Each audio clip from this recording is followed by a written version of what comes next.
cow, I cannot believe I'm back tonight. I have to apologize to all of you.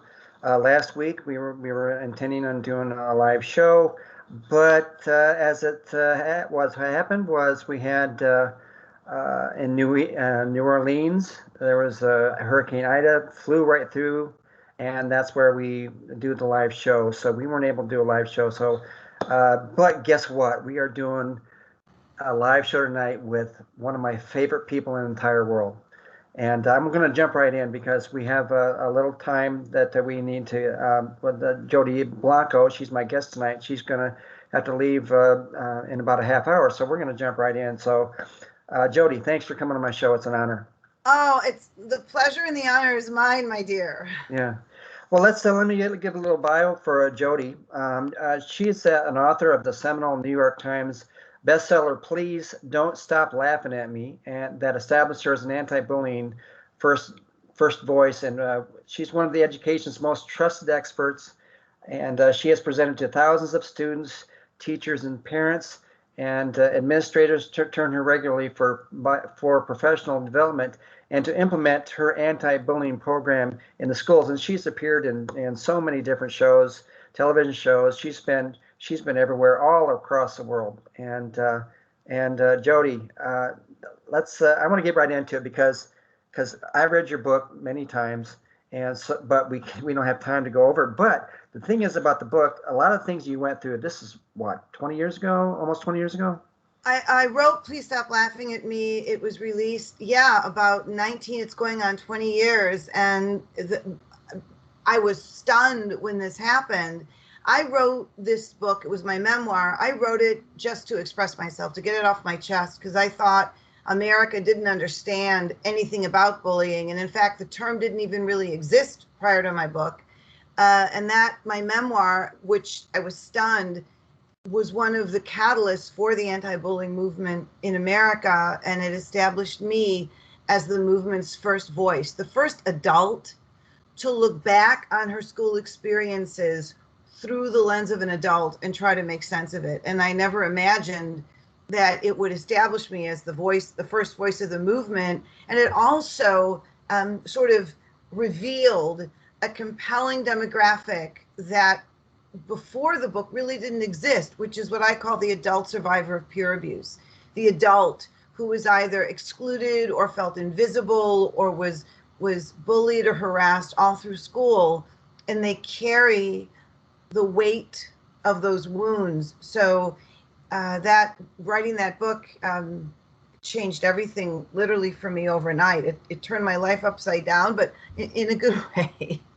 You know what's really interesting is because the themes that you went through, all those things, your junior high and high school, they're still happening today, and that's what's really disturbing, is because it doesn't end. Now, one of the things that that caught my attention was you really strived. You wanted to be accepted, but that didn't happen. So when you go into schools, because you go into schools and speak, obviously, what do you suggest to those kids who just want to be accepted, but they try to be something that they're not?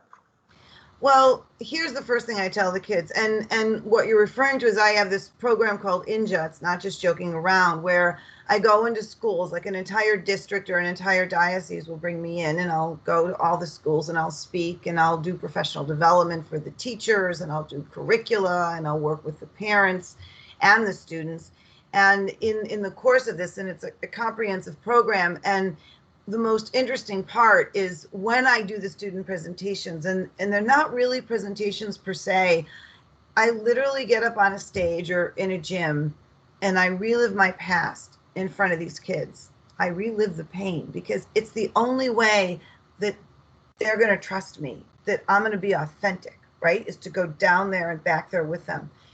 And after a presentation, I'll often have kids raise their hands, and they'll either want affirmation or a hug, or they'll want advice, and they'll ask me precisely what you just did, like what do I do?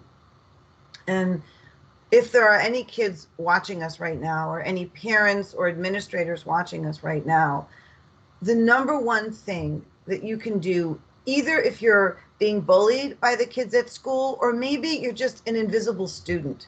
Because there are two types of bullying. There's overt, which is what it sounds like, being made fun of or teased or harassed on social media or online or physically harassed.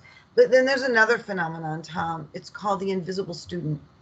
And the invisible student isn't necessarily the kid who's bullied per se. They're not even necessarily intentionally targeted.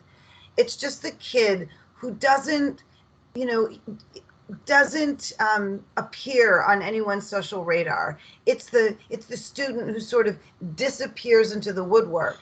And my advice for all kids, whether you're being overtly bullied or you feel invisibilized at school, is to ask a parent or a teacher or your counselor to help you find a brand new social outlet, Right. something completely separate from school where you can make new friends with new faces. Start with the park district, the library, rock fantasy camps, dance studios, martial arts clubs, book clubs. You'll find in your community all kinds of organized activities for kids, and join something and develop new relationships. And I always recommend going one town or one district or one neighborhood over so that you can make new friends with new faces with whom you don't attend school. And once you start developing new relationships, engaging in an activity that you totally love with other kids who love it too, you'll start to get more confident. And the more confident you are, and the less desperate you are for the kids at school to accept you, the more the kids at school will actually come around. And in the meantime, you'll have this awesome new social life. So find a new social outlet, something you love to do, and get involved. And that shifts everything, because we can't change the behavior of others, Tom. That we can't do. Right. But when we change our behavior, it can change the whole world. Now, along the same lines you were saying in the video that we talked about before the show started, was that impacted me more than anything else, and this is several years ago. You made the comment, it's bullying isn't just the mean things that people do to you, but it's also the nice things you never do for others. Can you talk more about that? Sure. When I go into schools, there's really a handful of messages that I share with students, that being one of the most important. Bullying isn't just the mean things you do, I tell students, it's all the nice things you never do. Letting someone sit alone at lunch, letting someone walk to class alone, knowing that a certain classmate would give anything if you would invite them to hang out with you and your friends, and you don't. Not because you're a bully necessarily, but because that person just isn't on your radar, or you think, geez, that would be awkward or weird. So you don't think of it as bullying.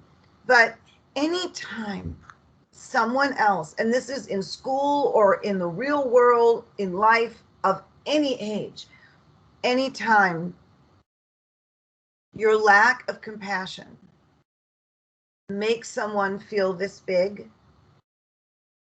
it's bullying. Bullying isn't defined by the intention or the lack of intention of the perpetrator. It's defined by the experience of the recipient. And the other message I share with kids is that if you do struggle to fit in, there is absolutely nothing wrong with you. Yep. It's often everything that's right about us that can make us a target of other people's inability to understand us. And you mustn't change for anyone. It is those who make you second guess yourself who need to change their perspectives and behavior.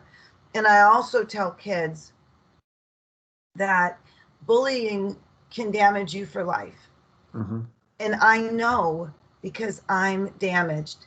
And sometimes something doesn't have to be on purpose in order for it to be mean. Speaking of that, because I was watching that video in particular. You had so many raw emotions that came out of you when you're trying to tell the kids what you were going through. How are you able to manage to emote that or evoke that passion and that feeling towards these kids where they understand it? Well, I think we should let listeners and viewers know what video you're talking about, Tom. So Yeah. let me do that for you. Okay.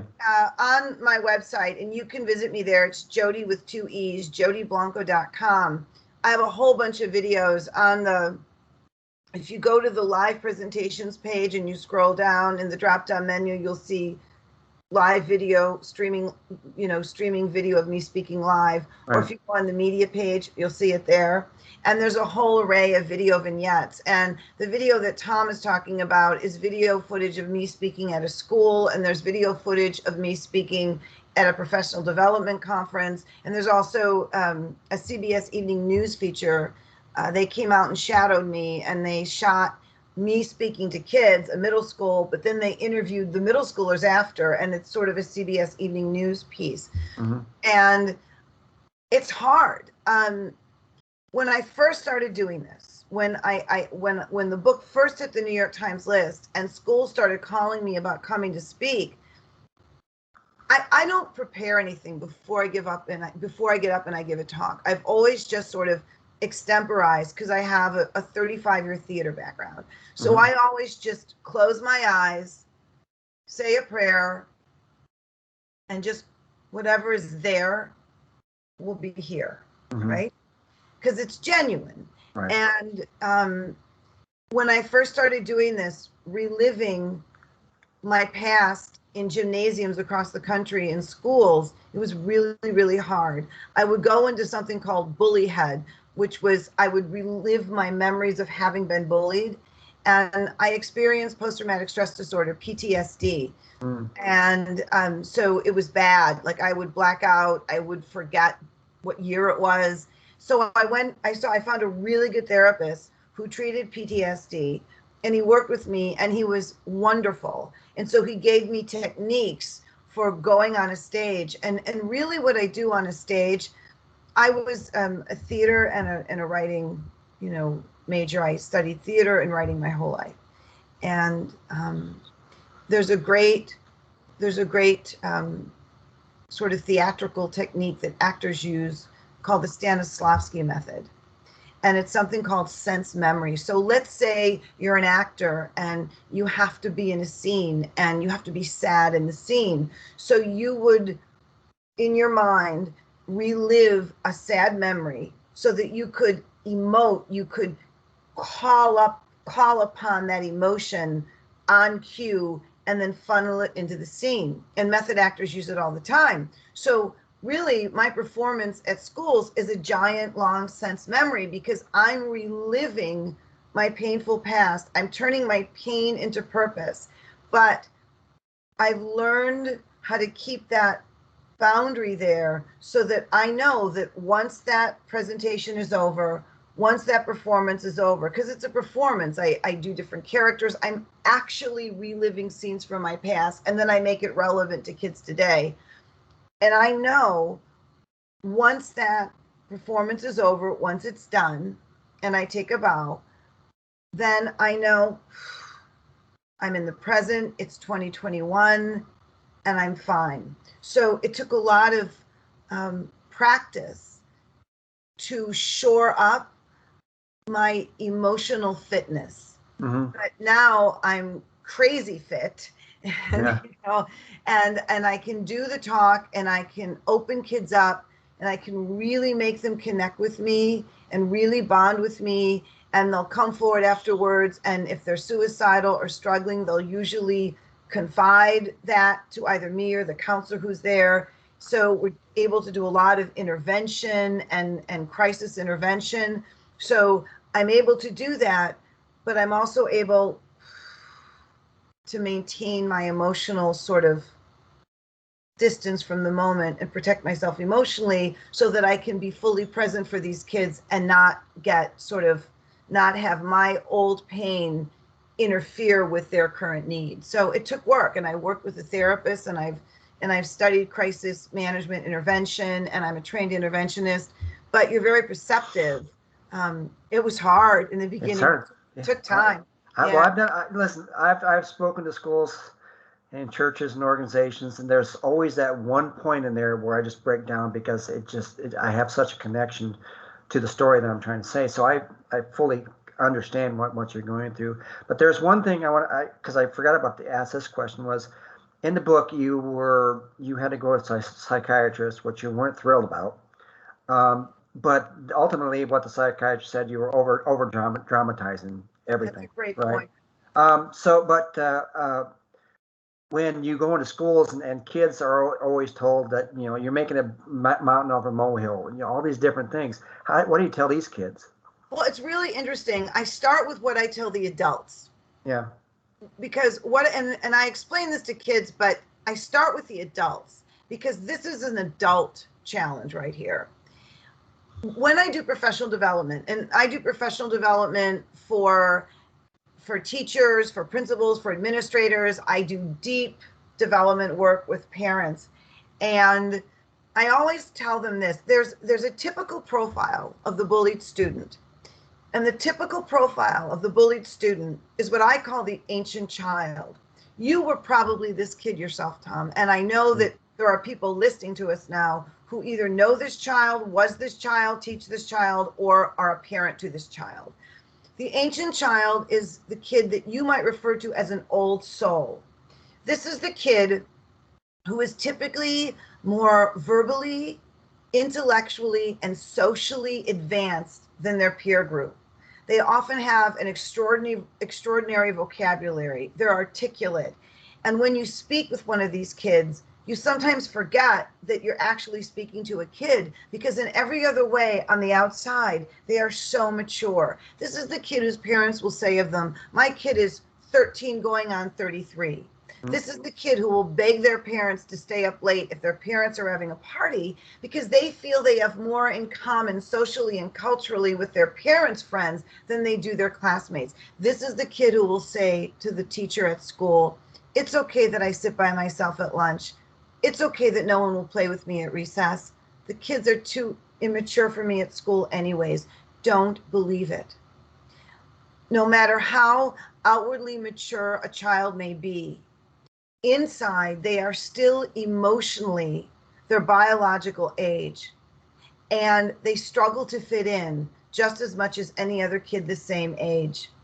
And the biggest mistake that adults make with ancient children, coming back to your question, the biggest mistake that adults make with ancient children is because these kids are so mature on the outside, they expect that they are equally as emotionally mature. And a child can be no more emotionally mature than their biological years will permit. So they impose this standard on these kids that's cruel and unfair. Because the standard is you act so much like an adult on the outside, you must think like an adult too. Don't be so dramatic. Mm-hmm. Also, what I find is interesting is in my professional development, and I think this will resonate for you, I always talk about the cliches that adults share with kids that never help, that drove me crazy, and that affect all the kids whom I interview and work with, and there have been thousands. And those cliches are ignore the bullies and walk away, right. Leave them alone and they'll leave you alone. They're just jealous. 20 years from now, and I know how you feel, and they're just jealous. Adults say that to kids because they think it'll make the kid feel better because they assume this child can think like an adult and they can't. And I think one of the biggest crimes that we as adults make against the ancient child, and it's innocent, we don't mean to do it, is that we'll take the kids who are less sensitive, which is the mainstream class, right? The mainstream average typical kid who's less sensitive. And then we have the kid, the ancient child, who's more sensitive. And instead of trying to make the kids who are less sensitive more sensitive and aware, we make the kids who already are sensitive feel like there's something wrong with them. Because by comparison, the majority of their peers are not as sensitive, are not as dramatic. But the fact of the matter is, I ask myself, what's wrong with us? And bullied kids are often labeled dramatic. are overly sensitive. And if I have any kids listening to us right now and you have that label, talk to an adult you trust, a parent, a teacher, a counselor, and share with them that you feel you've been labeled unfairly. Because look at me, you are not overly dramatic. The fact that you feel things with more depth, the fact that you have a heart that can experience that kind of heightened love and heightened emotion and heightened passion is never something you should be ashamed of. The thing that is interesting, because you've gone through so many different schools, you've had the opportunity to see how the culture has changed over the years. What do you think the biggest change is in the culture of bullying? That's an interesting question. I don't think the impulse for bullying has changed in 40, 50, 60, 70, 7,000 years. Mm-hmm. The impulse, the human impulse that is the catalyst for bullying, which I'll explain in a second, has not changed. What's changed is the method to achieve it cuts a wider and deeper swath. For example, thousands of years ago, when we went into war, we used clubs. Now we have nukes. But that same human component that propelled us into war thousands of years ago, during which we used clubs, is the same component that propels us to keep proliferating, nuclear armament. Right. So bullying itself, the human component, Tom, hasn't changed in ever. But the weaponry to accomplish it cuts a wider and deeper swath. 40 years ago, 45 years ago, when you and I were in middle school. Thanks for reminding me. Yeah. If you wanted to start a nasty rumor about someone, you would write it on a piece of notebook paper, fold it, and pass it around math class. And it would end when that piece of paper became disintegrated or tossed into a garbage can. Today, that same rumor could be uploaded on TikTok, YouTube, Snapchat, Facebook, Instagram, Pinterest. So it's the weaponry to achieve it cuts a wider and deeper swath. And the other thing I want to say, because I think it's really important for people to hear, and I have credibility to say this. All my life, well, up until my 20th reunion, I was so angry at my elite tormentors. By the way, that's my term for the mean popular kids, the kind popular kids I call elite leaders. Mm-hmm. I was so angry at my elite tormentors. All I could think about growing up was wanting them punished, and many times they were. And I found out the night of my reunion that the boy who convinced a group of kids to ambush me in a snowstorm and pelt me with so much snow that they shoved it down my throat until I couldn't breathe, that boy, his dad was an alcoholic. His mom left the family. There were 7 kids in that family. He was the oldest, and they were hungry. And he was too afraid to tell the school, because he was afraid that the state would come in and separate him from his siblings and put them in foster care. So he didn't instigate that attack on me because he hated me personally. It was because he was hungry and he was acting out in a cry for help. The girl who set me up for a party that was never real, she just did it so I would show up to a parking lot in a forest preserve and be humiliated. Her father took his own life when she was in the house with him. And her mother told her not to tell anyone, to say he had a heart attack. She was acting out in a cry for help. So if anyone here is being bullied, whether you're an adult who's being bullied in the workplace, whether you're a parent who's being bullied by other parents at your child's school, or whether you're a kid that's taking it on the chin, look at me, listen to me. Bullying is rarely, if ever, personal. No matter what age of the bully, it's almost always someone in pain acting out in a cry for help. So be curious. Find out as much as you can about that bully's backstory, because the more you learn, the more compassion you'll have. And once you have compassion for your bully, that's when you will personally, physically change the world. So how do you do that in the heat of the moment? Because obviously when you're that age, it's kind of hard to be thinking on your feet because you're in the moment, like he's attacking me. So how do you find out about that person who might be going through something? Well, the first thing you do is that you don't engage, you don't accelerate the bullying. So the first thing you do is you can look the bully straight in the eye and you can tell them stop. And what I always recommend to kids, and it's amazing the emails I get back when they try this, I'll tell it like a teenager, like a middle schooler, I'll say, look the bully in the eye and tell them, hey, you're a really cool person. I really like you. Obviously, something's wrong. Tell me if there's anything I can do to help. And then walk away. The first 2 or 3 times you say this, yeah, you'll probably get laughed at. Yeah, you're going to get made fun of. But the 4th or the 5th or the 6th time, they'll start to realize that you're sincere and you mean it. Well, and other kids see it. Yeah, exactly.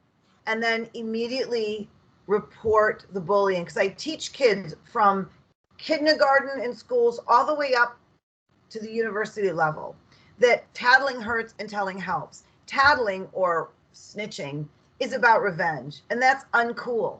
Telling is something else, because when you tell, you're helping everyone. You're not only helping whomever the bully is hurting, but you're helping the bully, because people hurt because they are hurting. If you tell, chances are that bully will get the help they need. And let me tell you something, I do a lot of work in the suicide prevention arena, and I've keynoted a lot of events, even with like governors and senators. And everyone always focuses on the suicide challenges with victims of bullying, but bullies attempt and complete tragic acts as well, because they're in so much pain, and so do bystanders. So it's important that we, as a culture, that we look at this holistically.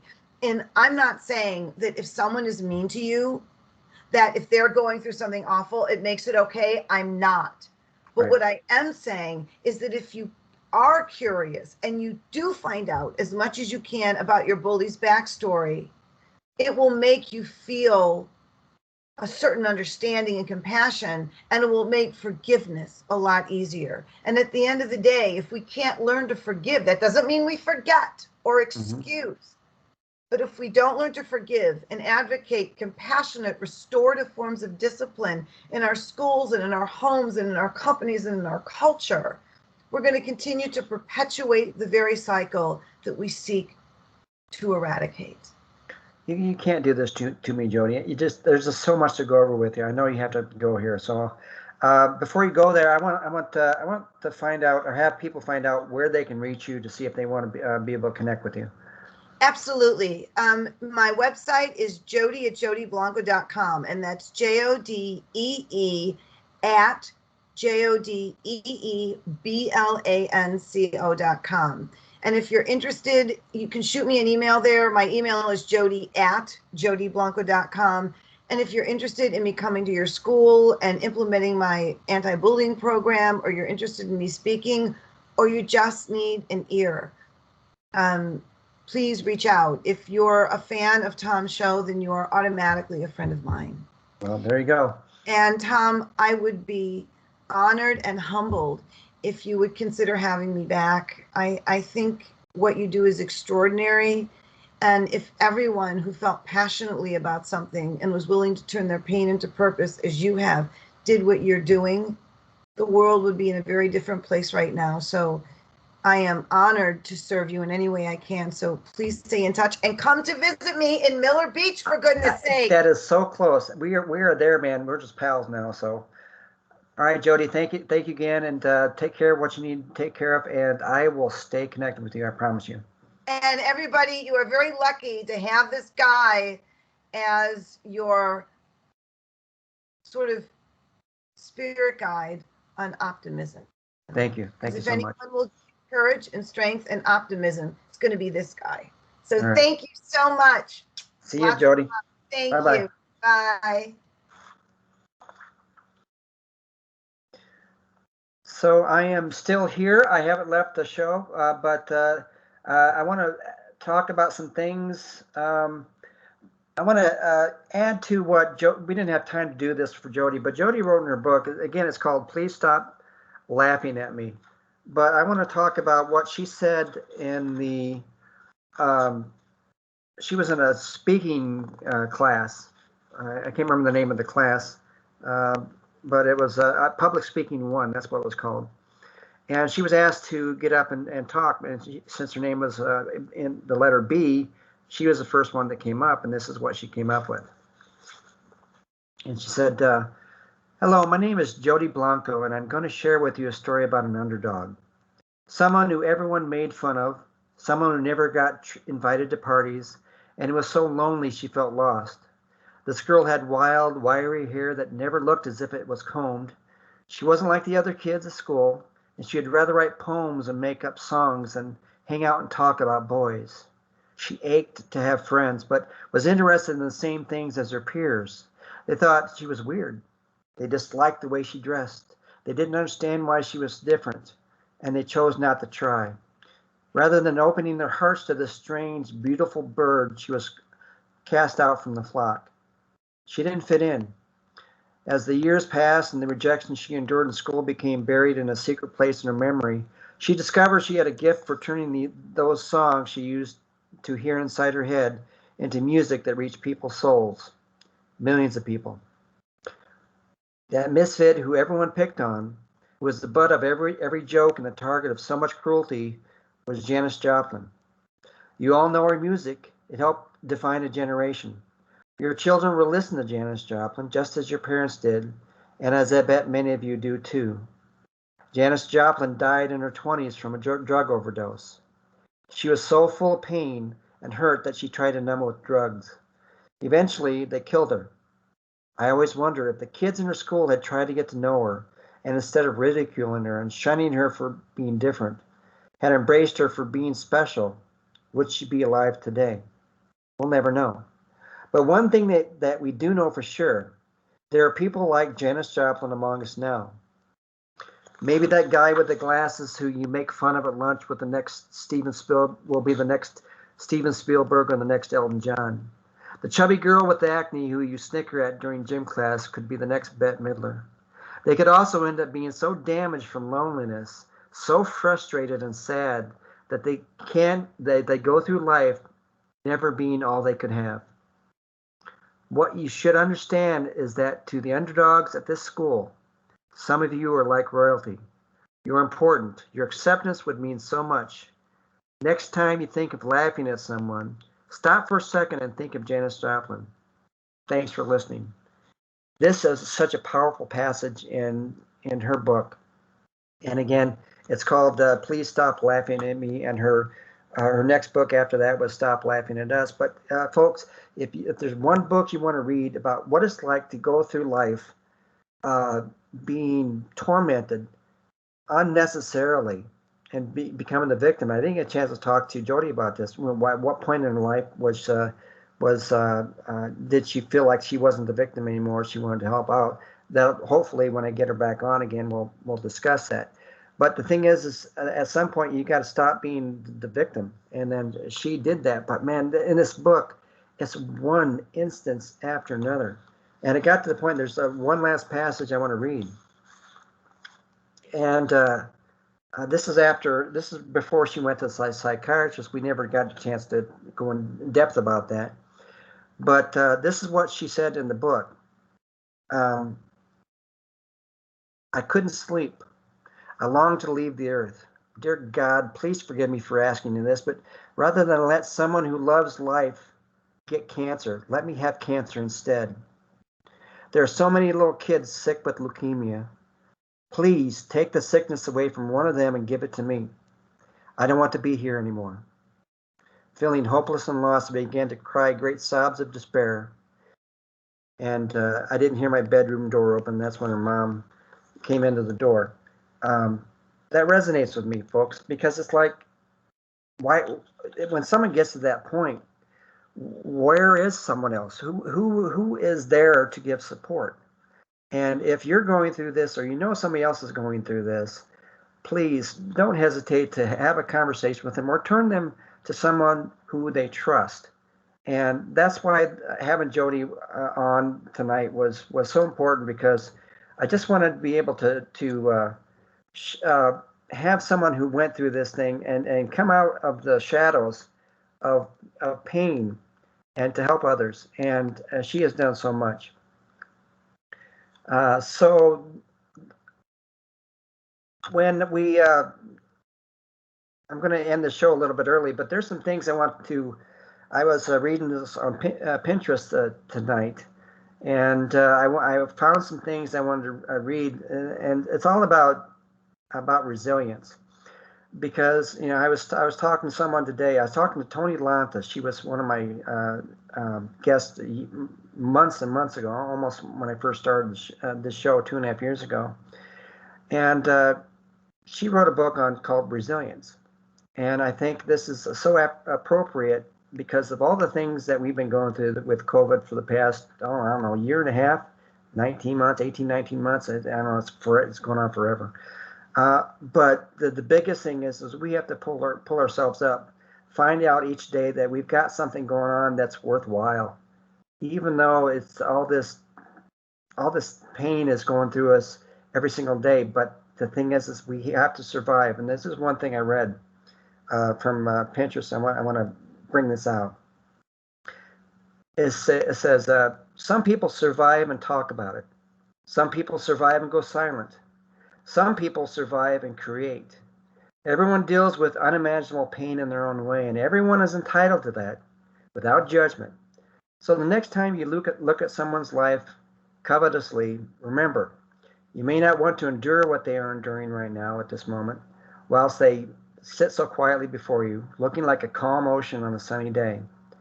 Remember how vast the ocean's boundaries are. While somewhere where the water is calm, in another place in the very same ocean, there is a colossal storm.